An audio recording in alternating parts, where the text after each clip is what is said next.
ये कीबोर्ड है ना, इसके बटन्स थे वो अच्छे से काम नहीं कर रहे। जब भी मैं एडिटिंग वगैरह कुछ भी काम करता हूँ ना, तो इसके बटन्स है ना अटक जाते हैं। तो अब बटन्स को साफ करेंगे, अगर हो जाए तो, नहीं होंगे तो फिर नया लेके आना पड़ेगा।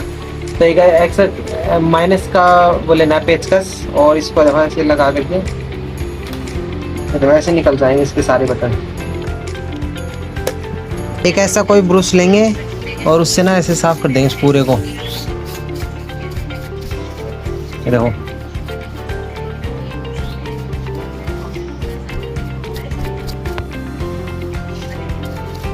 ये देखो, इस वाले को देखो और इन्हें देखो, नीचे वालों को।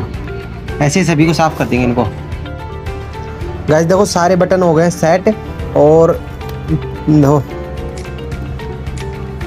पहले से काफ़ी सही है। अगर आपको भी करना हो तो ऐसे ही कर सकते हैं आप भी।